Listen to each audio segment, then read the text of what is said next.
பட்டிருக்கின்ற நிலையிலே தனியே மக்கள் எவரும் வசிக்காத ஒரு தீவில் பங்களிப்பு இருக்கின்ற போதுதான் நாங்கள் சிறப்பான முறையிலே இந்த திருவிழாவை மிக குறிப்பாக கடற்படையினுடைய ஒத்துழைப்பு என்னாலே நாங்கள் அந்த திருவிழாவிலே மிக சிறப்பான முறையிலே நடைமுறைப்படுத்தி இருந்தாலும் நாங்கள் அவதானித்திருக்கின்றோம். ஆகவே அந்த குறைபாடுகளை இந்த வருடம் நிவர்த்தி செய்வது தொடர்பாக விழாவை கொண்டு நடத்தக்கூடியதாக இருக்கும். அந்த வகையிலே கடந்த வருடம் எங்களுடைய கொள்வார்கள் என எதிர்பார்க்கப்பட்ட போதிலும் எங்களுடைய புள்ளி விவரங்கள் அடிப்படையில் இலங்கை மற்றும் 464 பேர் கலந்து கொண்டதாக புள்ளி விவரங்கள் அறிக்கையில் இருக்கின்றன.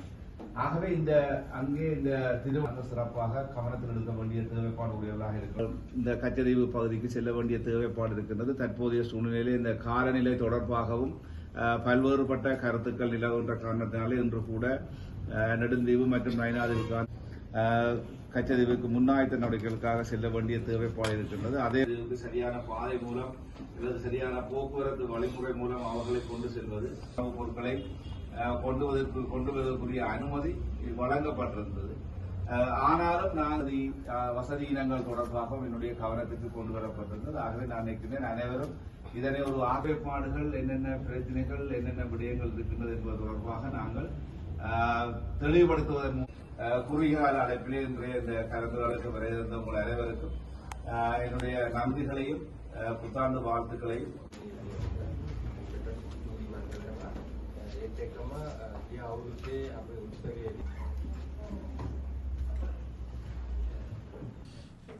புனித கச்சதீவு அந்தோனியார் ஆலயத்தினுடைய உயர் திருவிழா இவரிடம் பிப்ரவரி மாதம் 27ஆம் 28ஆம் தேதிகளிலே நடைபெறுவதற்குரிய ஏற்பாடு மேற்கொள்ளப்பட்டது. அதற்குரிய கலந்துரையாடல் இன்றைய தினம் நடைபெற்றது. இன்றைய கலந்துரையாடலே இந்திய துணை தூதரத்தினுடைய அதிகாரி மற்றும் யாழ் மறை மாவட்ட குறு முதல்வர் வடபிராந்திய கட்டளை தளபதி உட்பட இந்த திருவிழா தொடர்பாக கடமையாற்றுகின்ற அனைத்து திணைக்களங்கள் மற்றும் நிறுவனங்களுடைய பிரதிநிதிகள் இன்றைய கலந்துரையாடலே கலந்து கொண்டார்கள். இன்றைய கலந்துரையாடலே இந்த கச்சதீவு உயர் திருவிழா தொடர்பாக பல்வேறுபட்ட தீர்மானங்களும் எடுக்கப்பட்டு அந்த விடயங்கள் தொடர்பாக நாங்கள் ஊடகங்களுக்கு அறிவிப்பதாக தீர்மானிக்கப்பட்டிருக்கின்றது. அதன் அடிப்படையிலே இன்றைய இந்த கச்சதீவு உயர் திருவிழா தொடர்பான கலந்துரையாடலே போக்குவரத்து தொடர்பான விடயங்கள் கலந்துரையாடப்பட்டது. குறிப்பாக குறிகட்டுவான் இறங்குதுறையிலிருந்து இலங்கையிலிருந்து செல்லுகின்ற பக்தர்களுக்கான போக்குவரத்து ஒழுங்குகளும் அதே வேளையிலே நெடுந்தீவு பிரதேசங்களிலிருந்து செல்வதற்கான ஒழுங்குகளும் கலந்துரையாடப்பட்டது.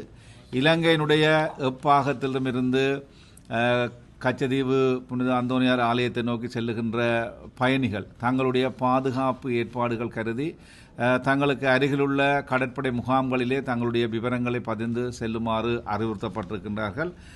அதே வேளையிலே இன்றைய இந்த கூட்டத்திலே கிட்டத்தட்ட 8000 பக்தர்கள் இலங்கையிலிருந்து 4000 பக்தர்களும் இந்தியாவிலிருந்து 4000 பக்தர்களுமாக 8000 பக்தர்கள் கலந்து கொள்வார்கள் என எதிர்பார்க்கப்படுகின்ற ஒரு நிலைமை இருக்கின்றது.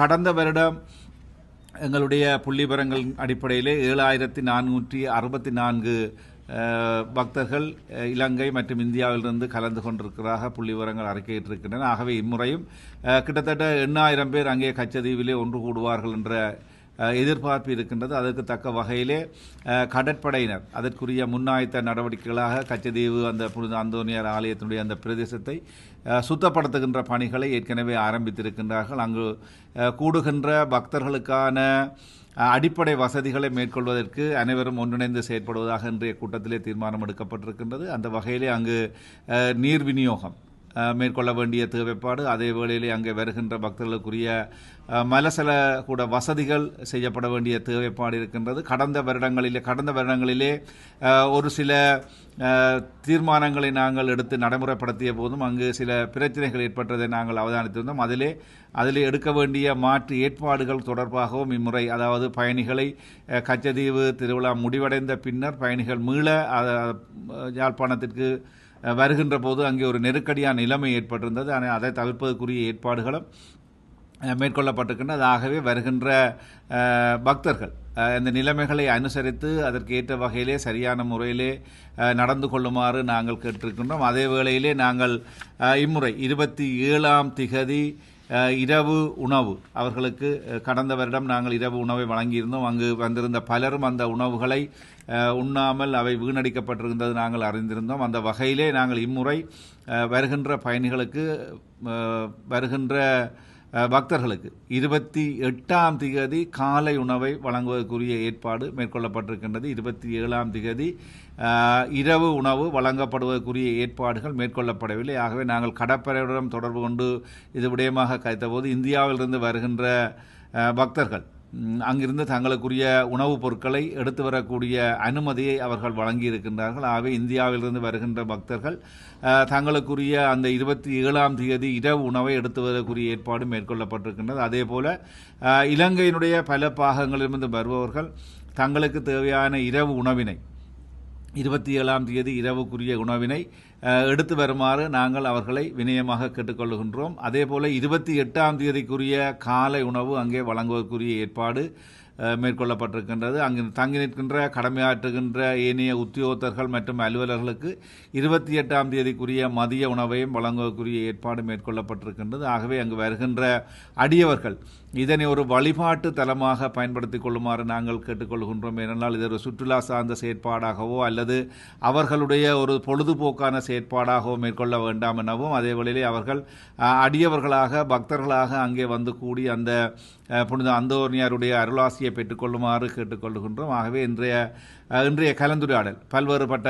விடயங்கள் கலந்துரையாடப்பட்டன. அதே வேளையிலே போக்குவரத்திற்கான ஒரு வழி கட்டணமாக குறுகட்டுமானிலிருந்து ஒரு வழி கட்டணமாக 1200 ரூபாய் ஒரு பயனாளிக்கு அறவிடுவதென தீர்மானிக்கப்பட்டிருக்கின்றது. அதே வேளையிலே நெடுந்தீவிலிருந்து செல்வதாக இருந்தால் 1000 ரூபாய் எனவும் தீர்மானிக்கப்பட்டிருக்கின்றது. அதே வேளையிலே பஸ் போக்குவரத்து தொடர்பாகவும் நாங்கள் இன்றைய கலந்துரையாடல் யாழ்ப்பாணம் மாவட்டத்திலிருந்து அதிகாலை 4 மணிக்கு யாழ்ப்பாண பஸ் நிலையத்திலிருந்து தனியார் மற்றும் இலங்கை போக்குவரத்து பேருந்துகள் புறப்படும். அதே வேளையிலே நண்பகல் 27ஆம் தேதி நண்பகல் 1 மணி வரையிலே யாழ்ப்பாண மாவட்டத்திலிருந்து அந்த பஸ் வண்டிகள் புறப்படுவதற்கு தயாராக இருக்கின்றன. அதே வேளையிலே பிற்பகல் 2 மணியுடன் கச்சதீவுக்கான போக்குவரத்து செயற்பாடுகள் கப்பல் மூலமான படகு மூலமான போக்குவரத்துகள் குறிகட்டுவான் இறங்குதுறையிலிருந்து 27ஆம் திகதி 2 மணியுடன் நிறுத்தப்படுவதற்குரிய ஏற்பாடுகளும் மேற்கொள்ளப்பட்டிருக்கின்றன. ஆகவே குறுகட்டுவான் இறங்குதுறையிலே நாங்கள் வேலணை பிரதேச செயலகம் மற்றும் வேலணை பிரதேச சபையினுடைய ஏற்பாட்டிலே அங்கு பயணிகளுக்கான ஒழுங்கு முறைகள் ஏற்பாடு செய்யப்பட்டிருக்கின்றது. உண்மையிலே இங்கே பக்தர்கள் பல்வேறுபட்ட நெருக்கடிகளுக்கு மத்தியிலே அல்லது கடற்பிரயாணங்களுக்கு மத்தியிலே செல்லுகின்ற பக்தர்கள் இந்த செயற்பாடுகளோடு ஒத்துழைப்பு வழங்குமாறு கேட்டுக்கொள்ளப்படுகின்றார்கள். அதே வேளையிலே சுகாதாரத்துறை சார்ந்த வைத்தியர்கள் மற்றும் வைத்திய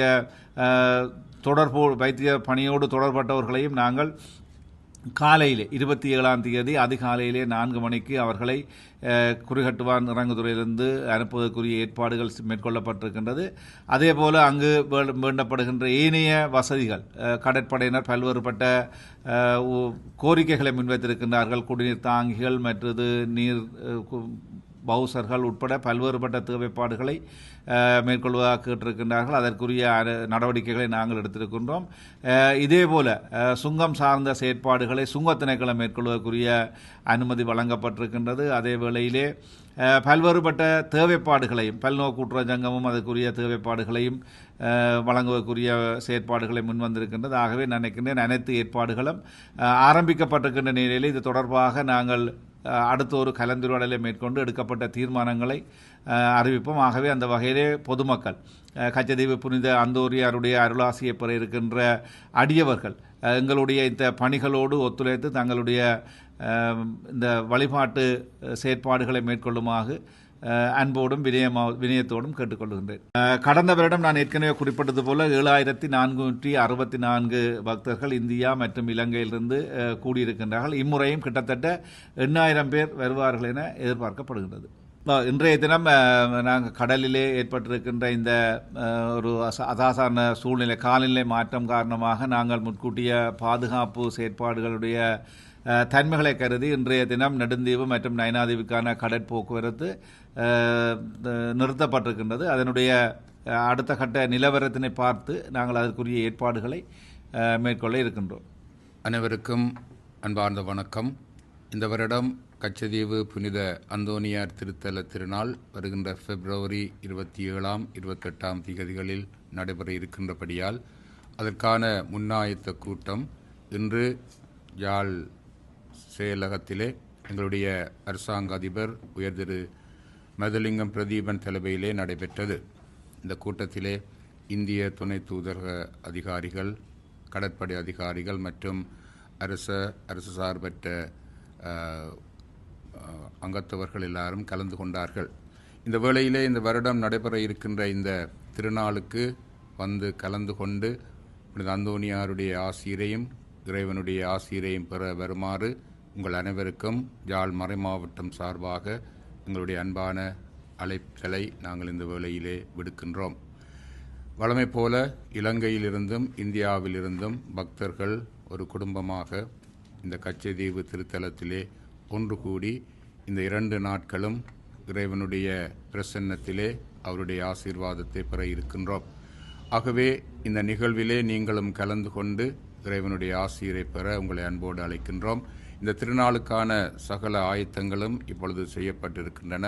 எங்களுடைய அரசாங்க அதிபர் அவர்கள் இந்த ஆயத்தங்களை பற்றி விரிவாக எடுத்துரைத்தார். பக்தர்களுக்கான எல்லா வசதிகளும் அங்கே மேற்கொள்ளப்படுகின்றன. ஆகவே இந்த வருடம் கச்சதீவிலே நடைபெற இருக்கின்ற இந்த திருநாளிலே இந்தியாவிலிருந்தும் இலங்கையிலிருந்தும் நீங்கள் எல்லாரும் கலந்து கொண்டு சிறப்பிக்குமாறும், இந்த திருநாளினூடாக எங்கள் மத்தியிலே உண்மையான ஒற்றுமையும் புரிந்துணர்வும் வளர வேண்டுமென்றும், நம்முடைய இலங்கை நாட்டையும் இந்திய நாட்டையும் இறைவன் ஆசீர்வதித்து பல்வேறு விதமான தீமைகள் ஆபத்துக்களிலிருந்து பாதுகாத்து எல்லா மக்களும் ஒற்றுமையோடு வாழுவதற்குரிய ஒரு சூழ்நிலையை இறைவன் ஏற்படுத்தி தர இந்த திருநாளின் பொழுது நாங்கள் எல்லாரும் ஒரே குடும்பமாக ஒன்று கூடி செபிக்க வருமாறு மீண்டும் உங்களை அன்போடு அழைத்து நிற்கின்றோம். இந்த திருநாளுக்கு இந்தியாவிலிருந்து ஏறக்குறைய 100 வரையிலான குருக்கள் துறவிகளும், இலங்கையிலிருந்தும் ஏறக்குறைய 100 வரையிலான குருக்கள் துறவிகள் இதிலே கலந்து கொள்வார்கள். நெடுந்தீவு பங்குத்தந்தை அவர்களுடைய வழிகாட்டலிலே இந்த திருநாள் நடைபெறும்.